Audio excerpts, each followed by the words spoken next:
Hello and welcome to A Celtic World, the YouTube channel and podcast connecting Celtic fans all over this great big planet. From Sandbank to San Francisco, from Mull to Mykonos. Wherever you are, you're part of A Celtic World. And just before I say hello to today's panel, as you will know, today's show features another CSC chat with this time the Proud Huddle CSC, as we continue our journey of getting to know the world of Celtic fans of every stripe. So a quick word to those in live chat. I trust everyone will do their best to avoid any unpleasantness in the comments. We're all part of A Celtic World. Your participation is entirely voluntary. Nothing is being rammed down your throat, as opponents like to say. So if this isn't your bag, that's fine. There's plenty of other stuff to watch on YouTube. But we would hope that all could stay and enjoy this chat without any disrespect and learn a bit more about fellow fans of Celtic. With that said, let's turn to the two very paragons of pleasantness that are Stephen and Paul. Stephen, you and I partook in this chat just the other day. It was a good blether, was it not? Yeah, sure it was. Just looking forward to watching it again, to see if I missed anything. It was definitely fun, and hopefully we can all take something out of it today. Well, one thing I noticed when doing the editing was that Maggie seemed to mistake us for journalists of some sort, which sadly mistaken. That was right, yeah. As opposed to just a pair of punters. Paul, we haven't seen you for a little while. How are you doing? No, we haven't. Yeah, I'm good. Thanks, Gav. Good to be back on. Yeah, looking forward to this one. To be fair, she's probably seen some so-called journalists and going, well, these boys seem vaguely competent. So hopefully we continue with the competence to at least a bare minimum standard. But yeah, no, I'm looking forward to hearing from the Proud Huddle. And yeah, good to just be back on and talking about a few things Celtic after what for me and Stephen has been a reasonably traumatic couple of weeks, I would imagine. So nice to be back speaking about Celtic, where more often than not, things go reasonably positively. Unlike our good friends in the Scottish national side and the dear old Tartan Army, where we've been disappointed once again. I was just going to ask you about that. I feel for you. You know, it was. I was thinking the best that Scotland could have got was, you know, plucky but unlucky. But there wasn't even much pluck, was there? Nah, I think we were really disappointed. You know, objectively, we're the worst team in the tournament, which is a pretty poor show all round. I think Scotland fans don't expect a huge amount, especially those of us that have been around a while. We sort of I've seen it all before and find new and interesting and painful ways to get, you know, defeated and knocked out of tournaments when we even get there. But at the very least, we tend to expect us to put up a fight and get in people's faces and show aggression and look like we want to win things and get results. It was just meek. The word I've been using all is meek. We were stood off teams. We let them dictate. We didn't put any pressure on them. We barely got shots on goal. It was just terrible. Yeah. And you look at a team like Georgia, and this is a common tweet out there, and I joined in the bandwagon this morning. Georgia were 9 points behind us in qualifying. We beat them at home. We drew with them away. And they went out and they played really well in all their games, and they had a crack. And they put Portugal to the sword. Okay, Portugal's already through, but you know, they did really well. They hit on the break. They defended for their lives, and they got a brilliant result. And they go through and 4 points in third place, which is exactly what we should have been looking to do. And if we'd had a crack against Switzerland, who were happy to take a point, we could have probably got something out of that game. And then in a must-win game, we just did nothing. We literally did nothing until the last 3 to 4 minutes of injury time. And I feel like I nearly was on a plane to Germany. It's obviously been that long since Scotland were at a tournament with full participation. Obviously, the Euro 2020 was a bit half-arsed with, you know, post-COVID, and it was only partially full stadiums. But we knew it was going to be a festival of football in Germany, and it has been. And the Tartan Army have done their usual and you know, been exemplary and made friends all over Germany. But you know, it's great that we do that, but we really want to do something on the pitch as well. And I was nearly out there with them. I was very close to to booking flights a few months ago when we qualified. I'll be honest, I'm really glad it didn't. I would have had a great time, and I'd have seen some mates from Scotland, and I'd have had a few beers and seen some parts of Germany. But the football is just atrocious. And so, yeah, we wait, and hopefully, I can't see how he can continue. Yeah, he's done well to get to a couple of tournaments, but there's no point getting to them if you're going to stand in the corner and look the other way when you get to the big dance. So yeah, not good enough. And typical Scotland, go absolutely kamikaze in the last 3 minutes and leave the back door open, and away you go. So yeah, absolutely hopeless. But we'll go again. It's the way it don't like. I think we're kind of conditioned that it's.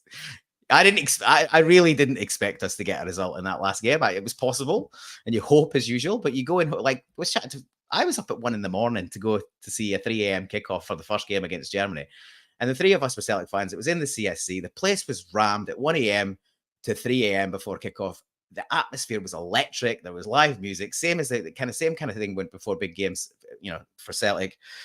And the three Celtic fans there, myself included, were basically saying it's nice to come to something where you don't have pressure and stress, and you're concerned about are we going to be able to win where we're expected? Because there's no expectation. It's all in hope. You just come in hope, and there's no expectation. And then there was a very different feel by halftime in that pub. And then to add the tin lid on it, they decided to go, oh yeah, our license allows us to be open till 5 a.m, but we stop serving in the bar at 4 and don't tell anyone.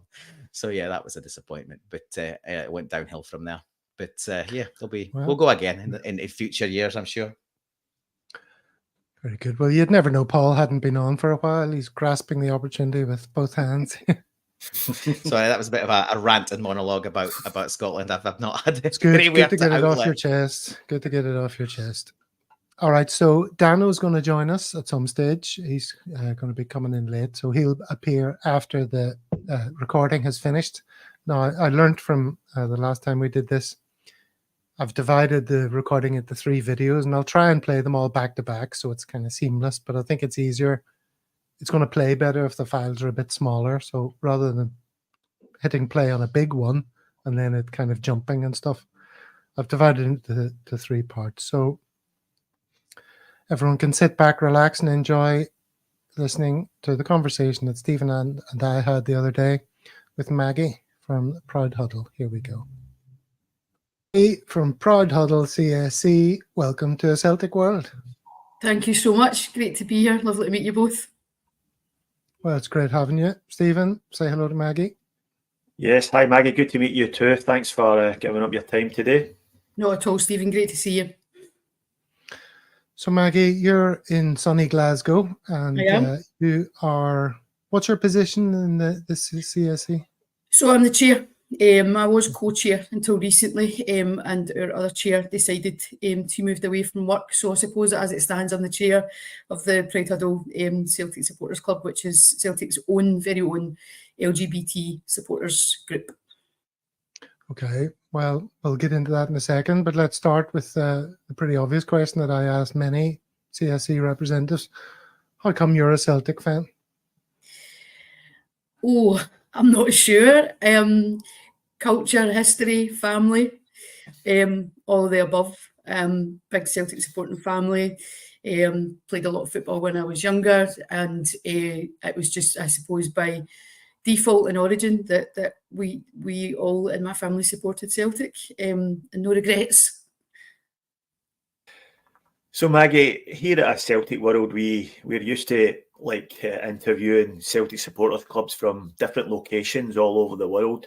But I think you guys are probably unique in that you're more of an issues-based CSC, or maybe more of a community-based CSC.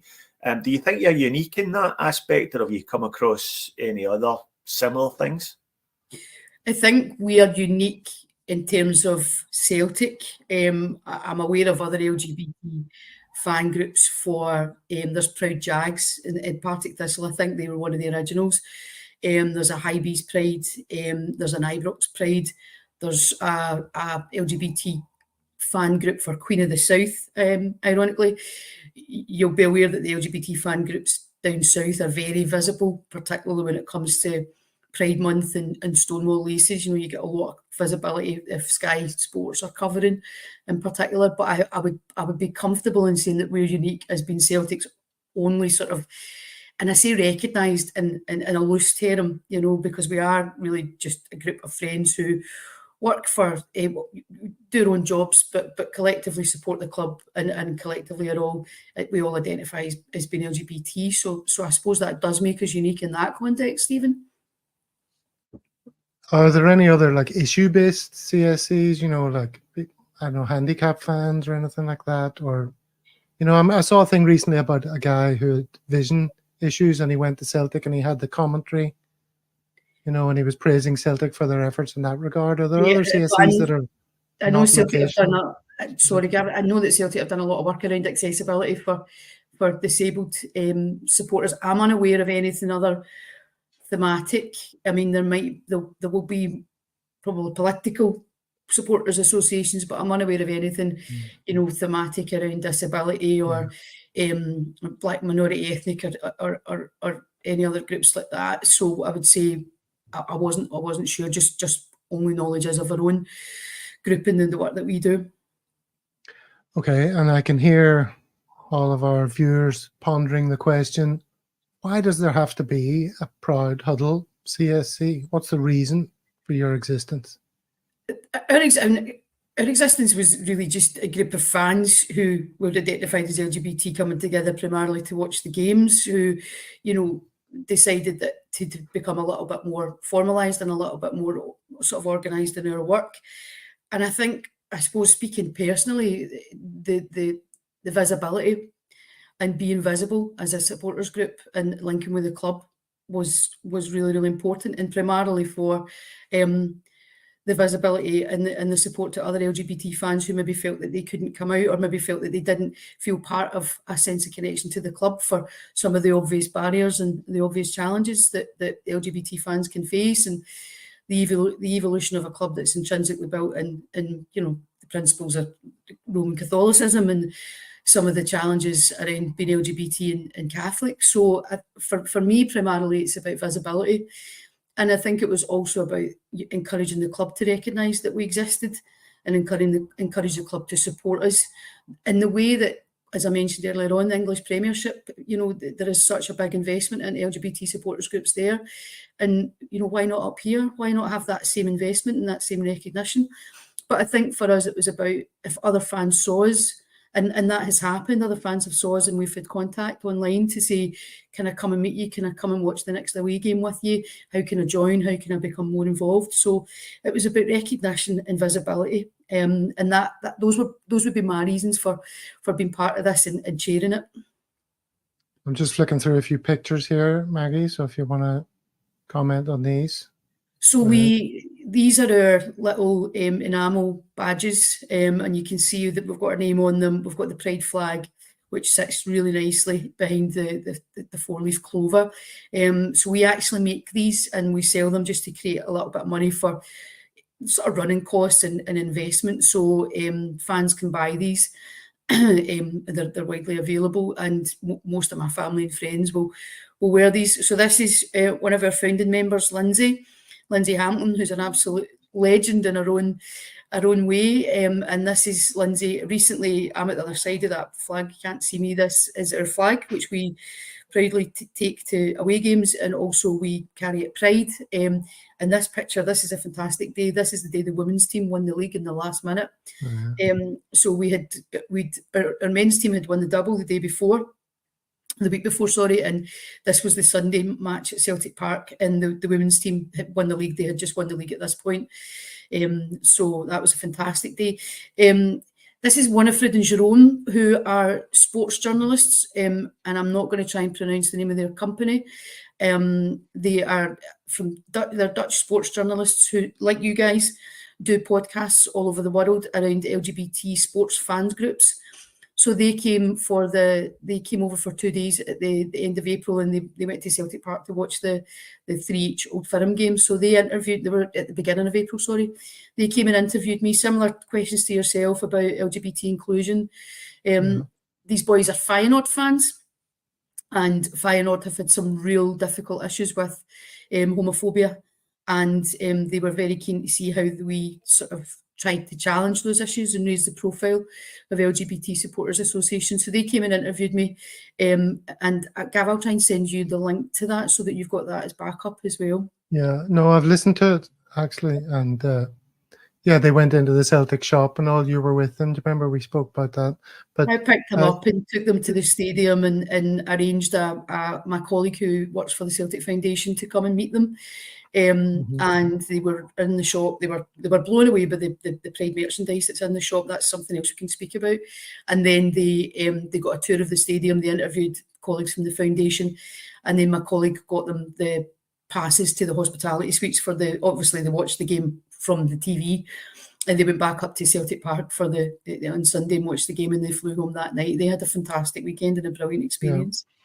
Yeah. And one of the things that you mentioned in that was what happened to the fans of Feyenoord.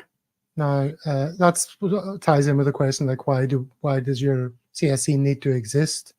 And I listened to that interview, but I think they told that story in Dutch in the interview or something, so I didn't catch the story. Can you fill us in? Yeah, just a kind of snapshot version, Gav. Their captain, Feyenoord's captain, refused to wear the One Love armband for, I believe, religious reasons.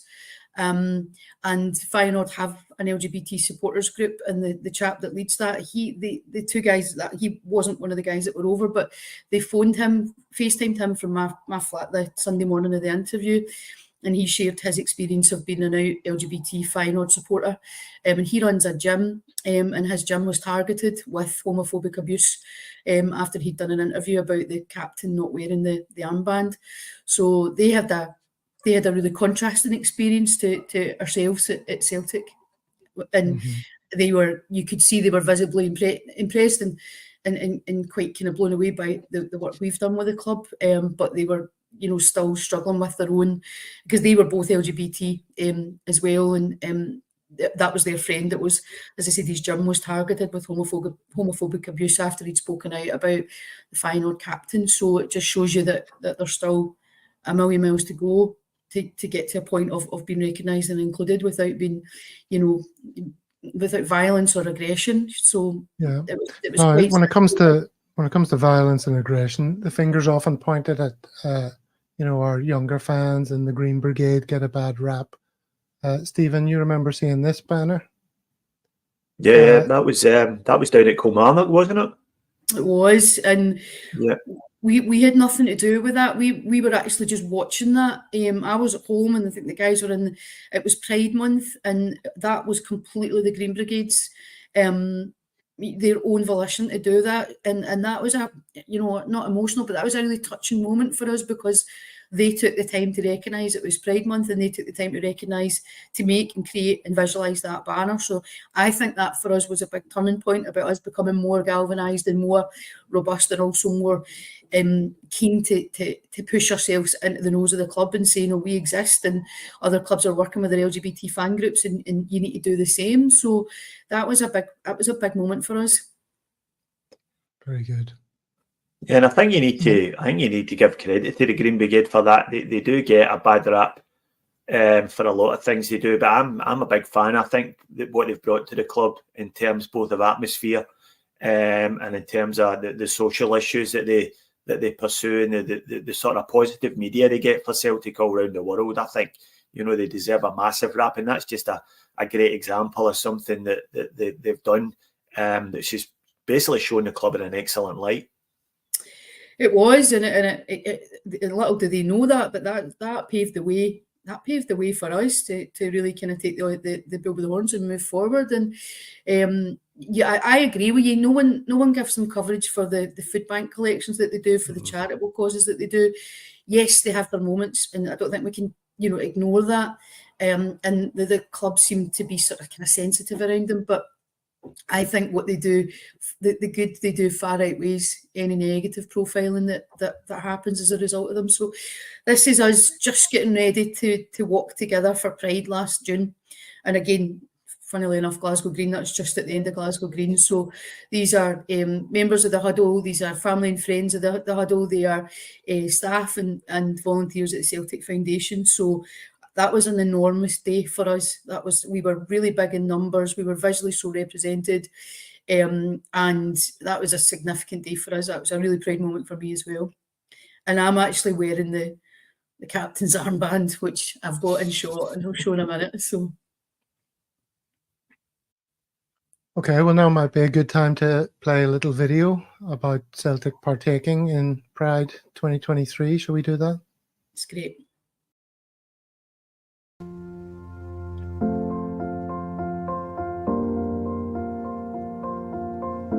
I've supported this club my entire life, and to know that Celtic are supporting the other community that I'm part of, the LGBTQ+ community, showing equality, diversity and inclusion, it means the world to me. And it also means the world to fans that are coming through, of the next generation of fans. It's really important that an organisation like Celtic is visible, because if they're not, it sends out the wrong message. But when they are visible, it eradicates hate through education and tolerance. Firstly as a Celtic supporter, and secondly as a Celtic colleague, Celtic being a club open to all with a foundation aimed at supporting marginalised groups within our communities is really, really important to me. And the step to take part in Pride just further enforces our commitment to promoting diversity, inclusion and equality within the club and across the communities that we support as well. So the foundation and the club walking at Pride this year is enormous. As co-chair of the Proud Huddle Celtic FC LGBT Supporters Association, this is the first time we've achieved this milestone. It's going to be enormously important, and the visibility for our LGBT communities is massive. I think it's going to be an enormous impact on the club and on the communities that we support, and a huge milestone in the history of all of us. It's a club open to all. When we first saw the banner at Kilmarnock a few seasons ago, it was an enormous moment, particularly for our LGBT supporters. I think again it promotes visibility, diversity, inclusion, and regardless of your background, that everybody's welcome at Celtic Park, and working collaboratively is just enormous. So it's a huge moment for us. It means everything to me as a Celtic supporter, being a trans person as well. So it just means the world. Celtic and the foundation doing stuff like this for us, it really means a lot. And the club is open to all. It's been proven every day.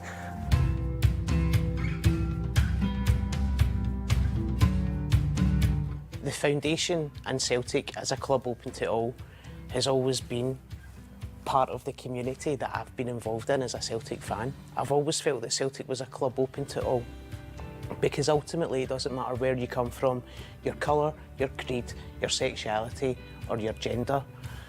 When you're such an inclusive club, we're all Celtic Football Club, regardless of where we come from or who we are or how we identify. A club open to all. A club open to all. A club open to all. A club open to all.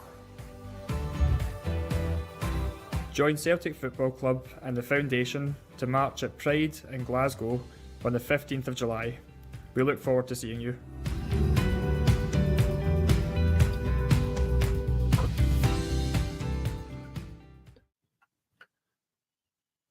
So there you go. Maggie, I don't consider myself the wokest person in the world, I have to say.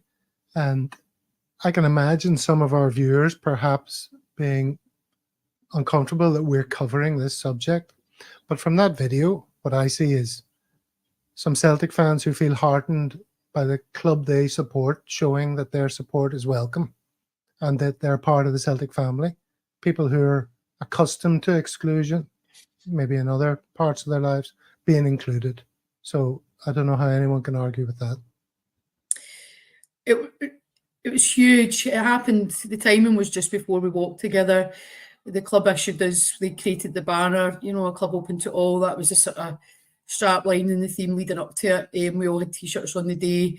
We're all being interviewed in the stadium. The other person in the interview is Susie McCabe, and she's quite a well-known Scottish comedian. So again, the profile of someone who's quite famous in the comedy scene.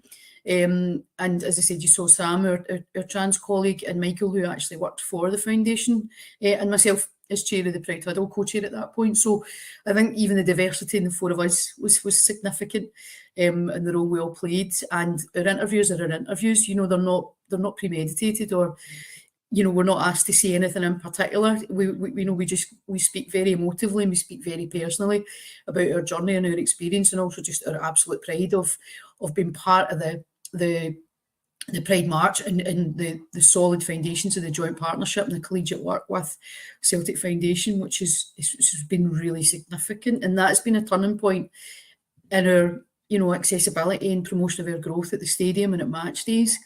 It'd be good to kind of mention some of the experiences we've had there as well at some point. I'll just mention that my go-to podcast at the moment for my commute to work is Here Comes the Guillotine, with Susie McCabe and Frankie Boyle and Chris MacArthur Boyd. I mean, Susie McCabe is so funny. Yeah. If you've never had a chance to listen to her, Gav, you know, listen to some of her stuff. She's just hilarious. I've got that podcast on, but I don't listen to it that often. But I will do. Yeah. I'll tell you who I've come across recently, if I may. You can go back to her in a second. But have you heard of Larry Dean? Maybe you know this guy. I've heard of him, but I don't think I've listened to any of his stuff. Yeah, he's hilarious, and he's Glaswegian, Catholic, gay, and you know, just funny as tells stories reminiscent of Billy Connolly, the way he sort of weaves the narrative and comes back 12 minutes later to his starting point. You know, he's hilarious. Stephen, go ahead.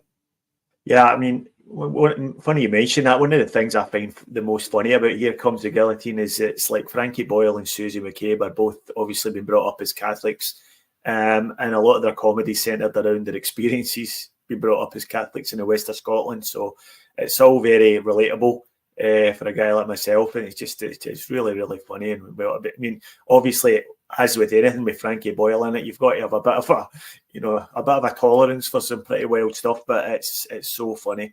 Really good. So yeah, I'll just ask the next question, Maggie.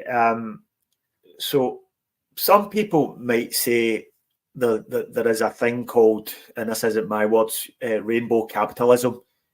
You know, where big corporate companies sort of try and exploit LGBT issues. And do you think that sort of thing has got a place? And do you think there's any positivity in it at all, or do you think it just comes across as being non-genuine? I think I have some mixed views on it. I struggle with it in some aspects because it's very targeted around Pride Month. So if you go into any of the big supermarkets just now, you know, you'll see big products emblazoned in the rainbow pride flag that won't be there at Christmas or won't be there at Easter. So I think there is definitely an indulgence around a particular time of year.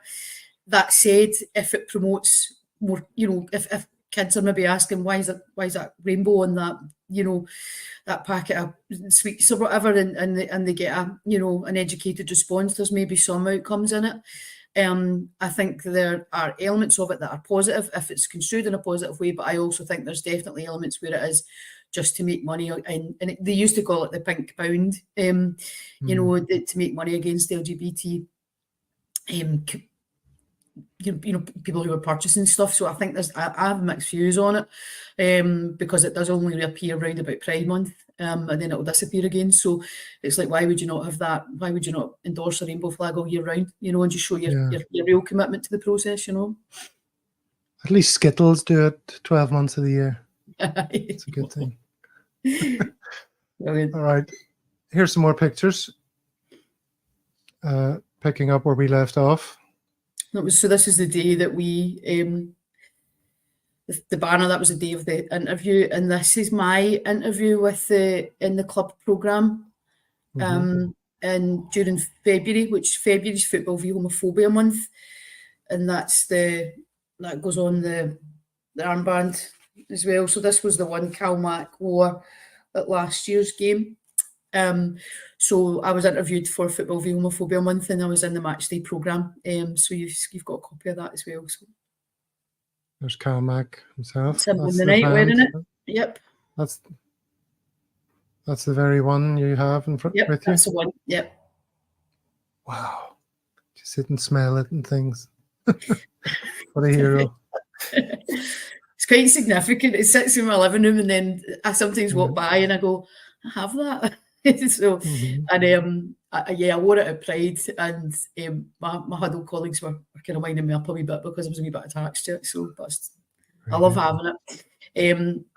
So actually, the one you've just pictured, the Calmac, that was the one I have is the one he wore last year for Football v Homophobia. Football v Homophobia month. You'll need to edit that, Gav. And on both of the match days, the foundation have given the huddle up to 30 free tickets to sit together, and also to the huddle members did the Paradise Windfall on both occasions. And we got visibility, an announcement from the PA guy at the beginning of the game. Our badge was on the big flags at the big screens. So that was really, there you go. That was Pride last year. So this year, Calmac wore it, but he went off injured that game. And then it was given to big CCV, who you see wearing it. And then he went off as well, and Joe Hart ended up wearing it. So unfortunately, we couldn't get that one because that was given to the ladies' team to wear the next day. And the three boys wore it, so that was quite significant. But the one I have is purely from Calmac at the previous game against Livingston. It's actually signed. It's very, very faint now, but it is signed. Okay. That's what you're talking about there, isn't it? Yes, yeah. So that's our logo. That was put on the big screens as at the beginning of the game, and we got just polite applause. You know, they're like at the beginning of the game, they're just waiting on the game to start. But we got some nice polite applause, and then unfortunately, Chloe, who can't be with us, her and Lindsay, who you saw in the earlier shot, they did the Paradise Windfall, and again the PA mentioned who they were and why they were doing the windfall and such like. So we've had some real nice visibility with the club. It's one of the T-shirts we were given for last year's Pride March, and I'm just working with the foundation just now on the design and logos and colouring for this year's as well. It's Pride on the 20th of July. And there's that's Bruni. Bruni historically with the Stonewall. I think this may be the Stonewall laces he's wearing in that one. Yeah. The Rainbow Laces campaign. I don't know if you have the image of Bruni, the very significant image where he had the rainbow glitter on his. There you go. We that's enormous for us. That's huge. You see he has the rainbow glitter just across his cheek. Yeah.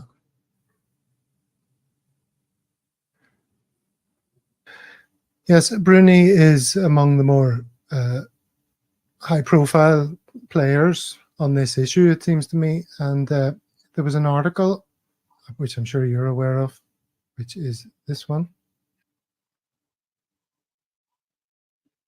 Celtic captain Scott Brown says he'd love it if a gay footballer felt comfortable enough to come out at hoops. Now then, what do we think would happen if a Celtic first team player did come out? And apart from that issue, why is it so different in the women's game where nobody bats an eyelid at same-sex relationships? Let's try and deal with those two meaty subjects. I think it would be tricky for a male professional player at the club to come out. I think it would initially be tricky. However, I think after that initial challenge, that it would quickly become something that was just the norm. Now, he would be invariably subjected to chants from away fans. That happens in a whole range of reasons, none of them acceptable. But I do think it would move on quickly. I think it would move on quicker than we realise. And I think in terms of the wider community, there would be more support and acknowledgement and recognition than there would be discrimination. Culturally, I just think the women's game is different. I did play football when I was younger, not to any high level. And women's football does seem to attract more LGBT women. I don't know the logistics or the genetics or the politics of that. It just does. And there is much more recognition of same-sex relationships in the women's game. But I also think the profile of the women's game, particularly again, coverage, Sky, etc., has really pushed that on as well. And the fact that we've got the Euros just now, and almost, well, actually every live game has a female commentator in it, a notable female commentator. So I just think the profile of the women's game has sort of assisted that visibility as well. Stephen, do you think there's anything innate in the nature of Celtic that would make our club a better environment for that sort of seismic thing to happen, where a player is comfortable enough to say, before I retire, while I'm still in the middle of my career to come out as gay? Well, there should be, because, you know, as Maggie said already, that's the nature of the club. Inclusivity and acceptance should be the nature of what Celtic are all about. I mean, I've said this on other podcasts regarding other issues, but we've got some words emblazoned above the main door at Celtic Park that say we're a club like no other. So you either believe that or you don't. And to me, these sort of things sum up what that actually means. We should be more accepting and more inclusive than other clubs, and that's what makes us a club like no other. And either it's just corporate twee, or it's real. And for me, and the way I was brought up in the Celtic family, it's real, and this sort of thing makes it real. In terms of what would happen, I agree with Maggie. There would be a little bit of trouble to start with, but I think the Green Brigade in particular would get round this player.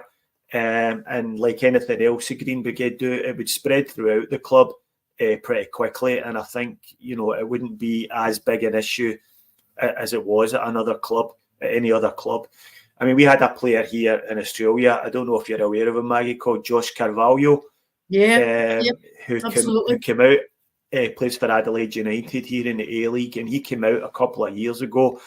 And although, you know, a lot of people's view of Australia is it's a very, you know, accepting and inclusive society, it's also a very Christian society. So he did get a little bit of abuse from various fan groups. But 2 years down the line, it's kind of just died a death, and you know nobody really bothers now. It just is what it is, basically. And I noticed Josh is over at the Euros just now. Seen his picture on social media with Jurgen Klopp. So Josh, he's doing well, and I'm glad to see it. And you know, it would be great if we could see more gay footballers coming out and feeling comfortable enough to do that while they're still playing. Thomas Hitzelberger, obviously he's retired now. He was over in Scotland recently doing some stuff. I saw him visually over at Hampden, and we have Xander Murray. So Xander's, I think, retired now, but he played for a couple of professional teams in Scotland. Xander's a big advocate of the huddle and a big advocate of the work we're doing with the foundation. He was in that Pride March as well. So, you know, there's, I suppose it's a trickle effect. I think we could do without the tabloids allegedly going to out players. I think that's a really scary tactic, because all that will do, and as someone who's came out, and it's a really tricky journey, guys, all that will do will reinforce, you know, people to remain quiet and hide and, you know, and not tell their story. So I think the tabloids, as you both know better than me, and your journalisms is that they don't help at all. You know, they will create, you know, sort of hate speech, and they will create fear, and they will create a culture of, oh, we're going to out you, and that's distinctly unhelpful. Doesn't need a Peter Tatchell character.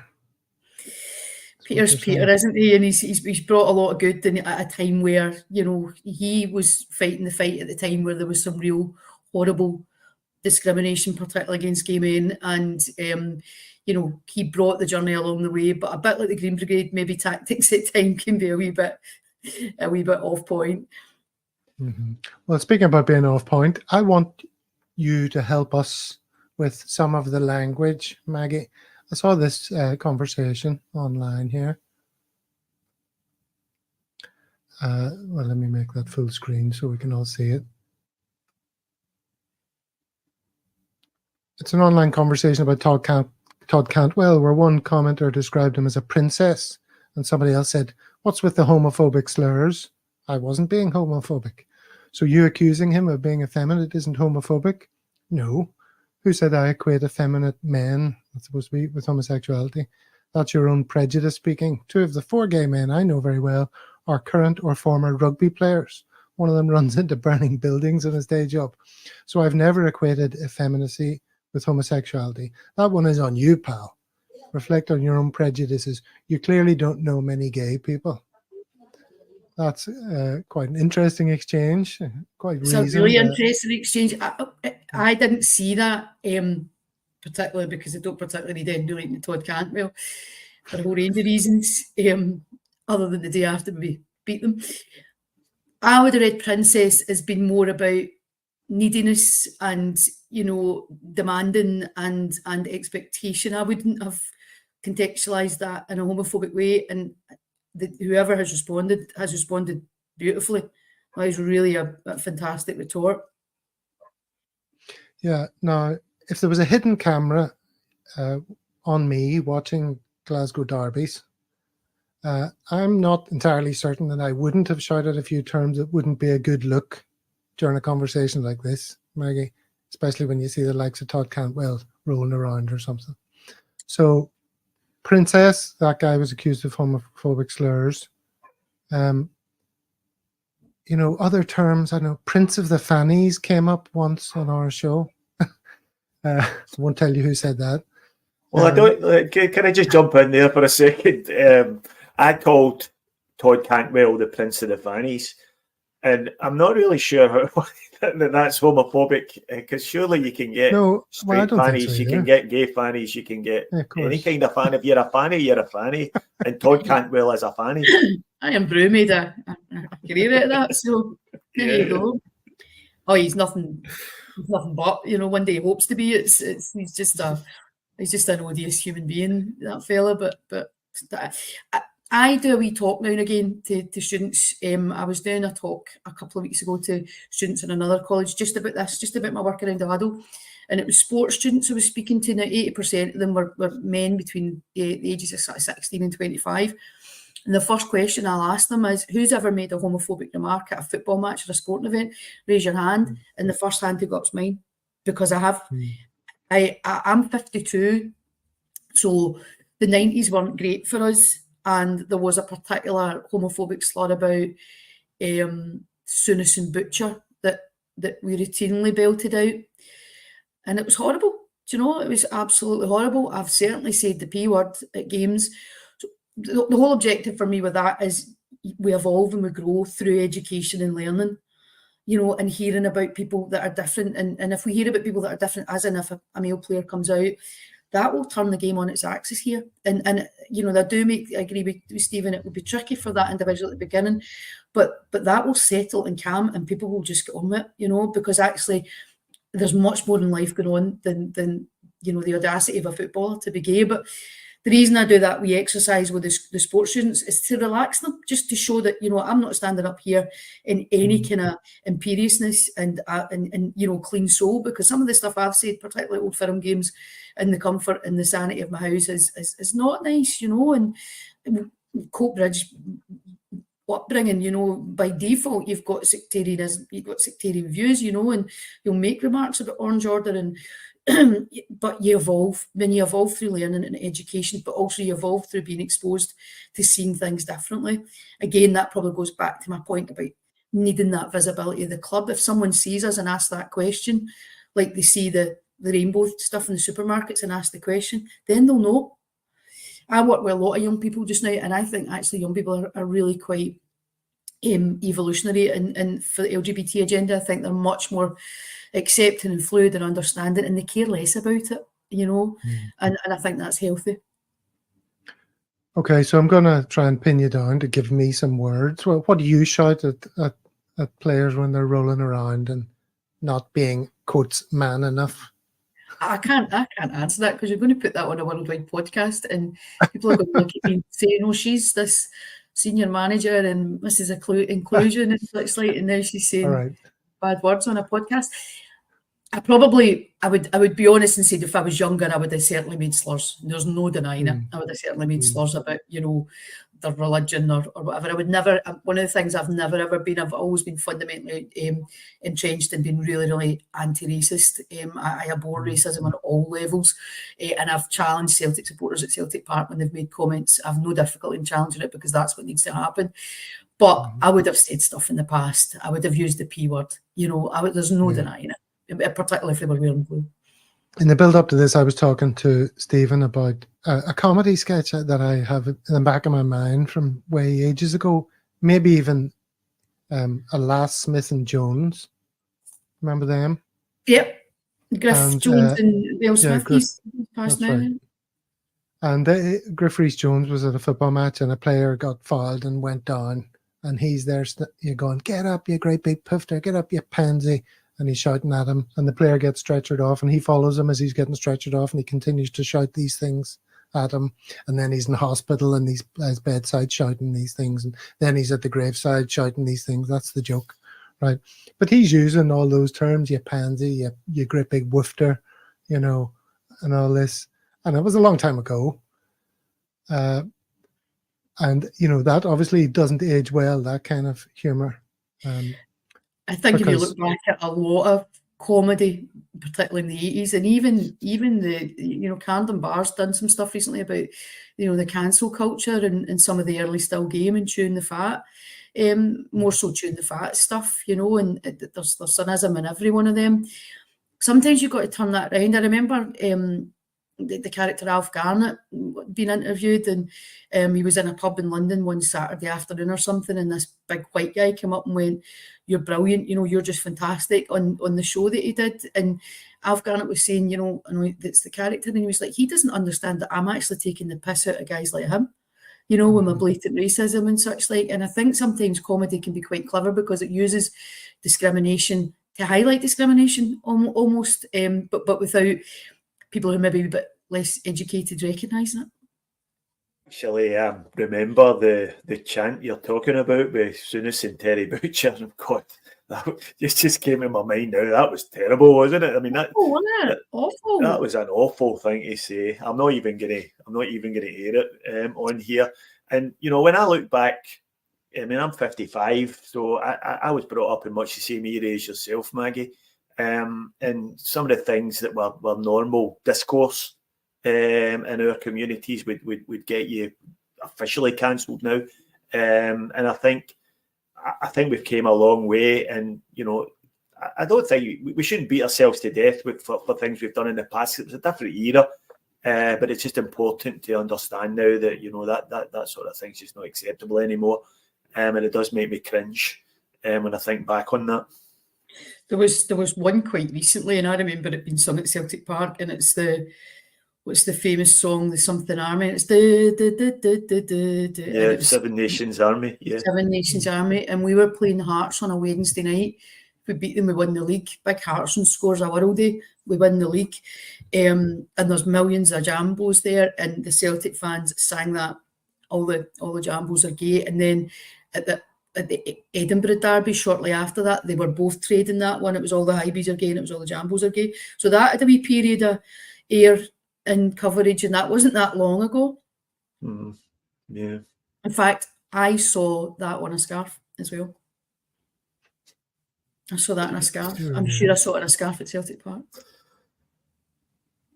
So this is probably a wider societal question, Maggie.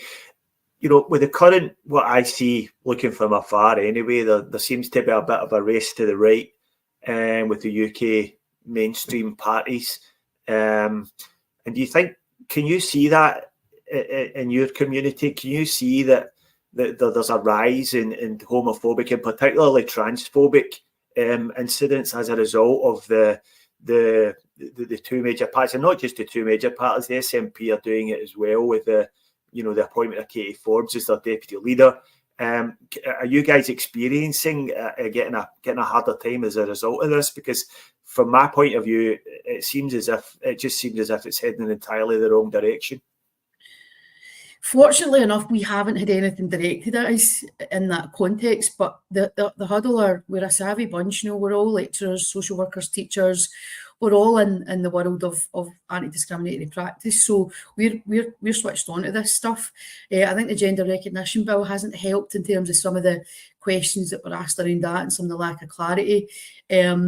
It wasn't just Kate Forbes. We had John Mason, who's an MSP, an SNP MSP.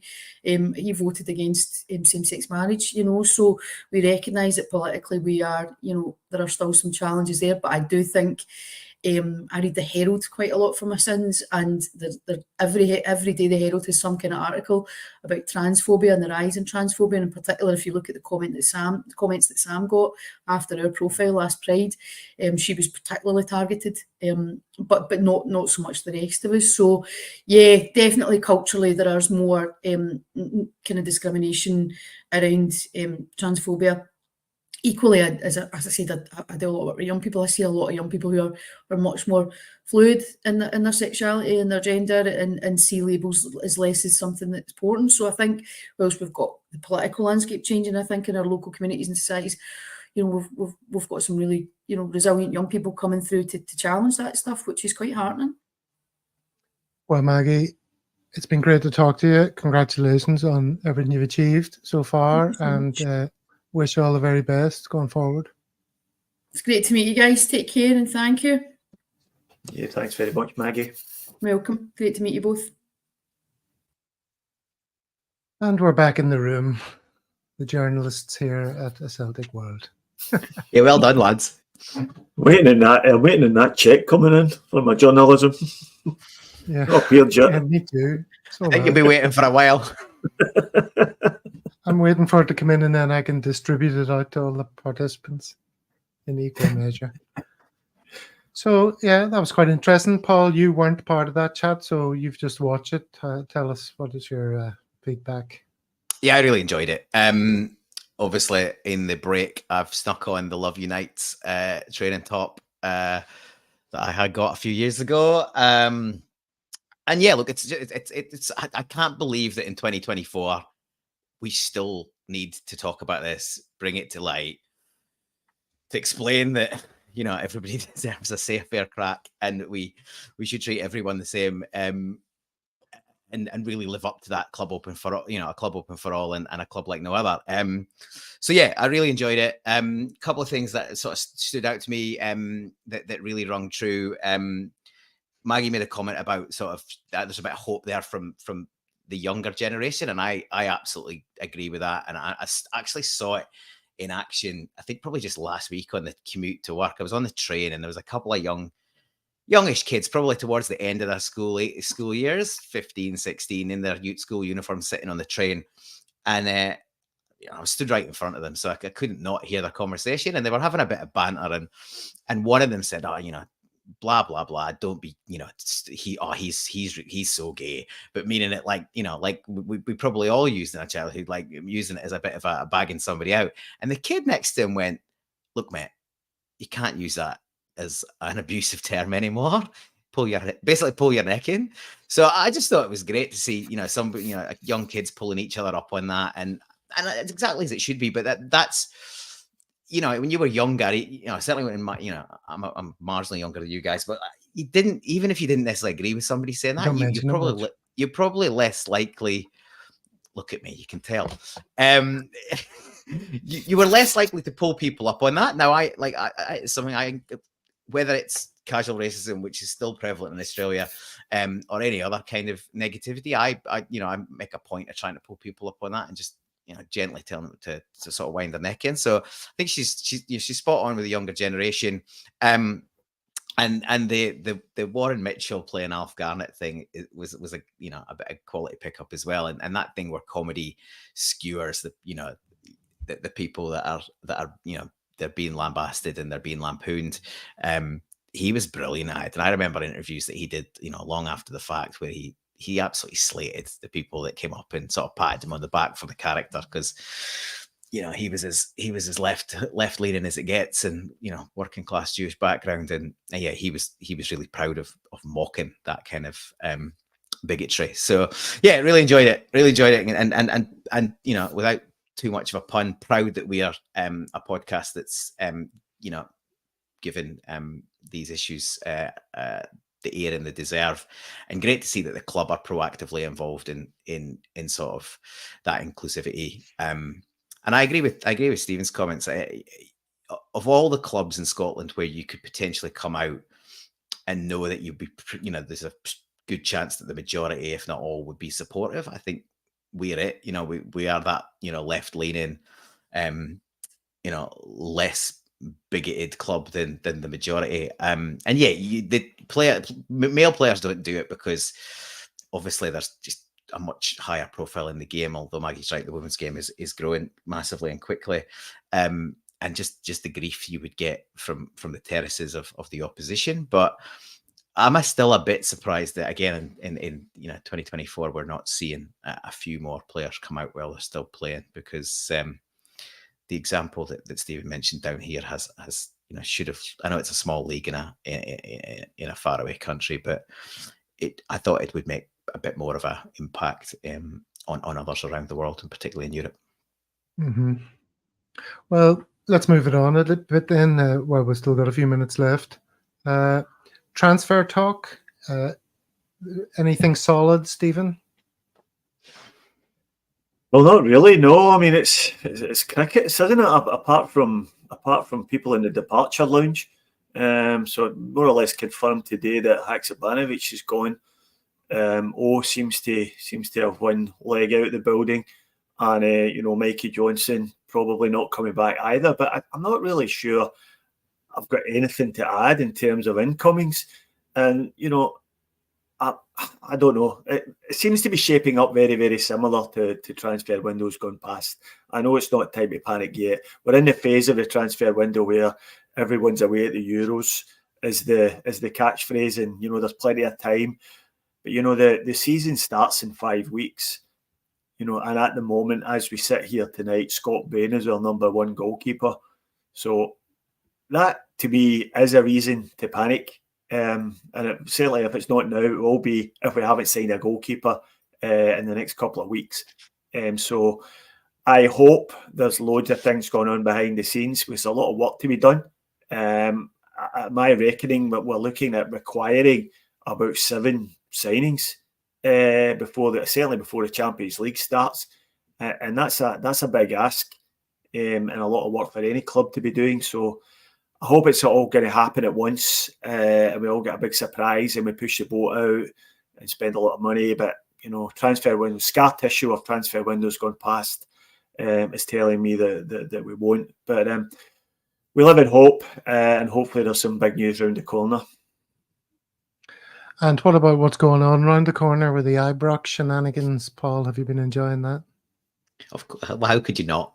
They're not even going to win the preseason cup this year. Like that's their banker, isn't it? They've even the 3 or 4 signings or whatever it is they've made already have been overshadowed by the absolute debacle that club is in terms of getting anything done. With you just couldn't write it. Delays from Asia for cheap building products for a construction project that I think is going to add about 500 seats. Like it's just laughable. That crane's obviously been on the pitch. That pitch will need probably relayed. You don't know exactly how much the cost is going to be of hiring what I think will probably end up being Murrayfield, but there's all sorts of rumours going around, and there's a lot of Rangers fans saying, piping up saying they've known about this for a while, and there's others trying to spin it that they'll make profit even after the hiring fee. Make a profit if they sell enough tickets. It's just a nonsense. It's clearly going to cost them more money than they'll be making back from the 500 seats that they get in. And just tin pot. We complain about our board, and our board are tin pot at times, and I'm not quite panicking on the transfers yet, but I'm kind of hoping and thinking that maybe, fingers crossed, given how long we've known about it, there's a goalie already been confirmed. Well, we know what the club knows about it, and it'll be announced when either the Euros are finished or the club the country that he's playing for is finished. But it's maybe there's a bit of wishful thinking in there. But given how long we've known about Hart leaving, you'd hope that something's happening. But yeah, they're just comedy. Absolute comedy. Speaking of comedy, the fixtures are out as well, so we know when we're going to be playing them, which is I think the 31st of August is the first game against them. Well, we could have a little musical break. I think everyone could probably do with the distraction in the live chat. Speaking of comedy, speaking about Rangers being all over the place, and there was some mention earlier in the chat, people were talking about comedians and how many, Celtic supporting comedians there are, or Celtic fans in positions of significance, power, I suppose. All of that factors into this wonderful little musical treat for you, everybody. Hope you enjoy this. Hope it perks you up during your summer break, because we're celebrating how Rangers are up the junction. Hey, Paul, you see what's coming here? Oh, yeah, here we go. Here we go.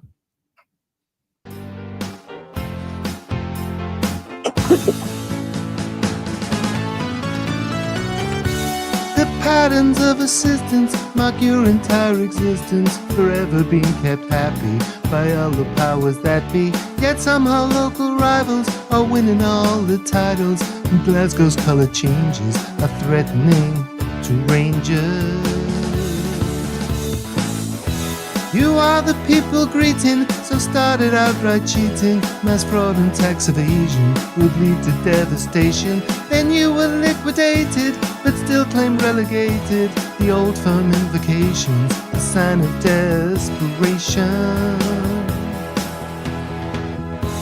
Despite the favoritism, you're an anachronism. You watch the horror story of Celtic's crowning glory. Children of immigration, now leading this great nation in sport, culture and power. No wonder you're so sour.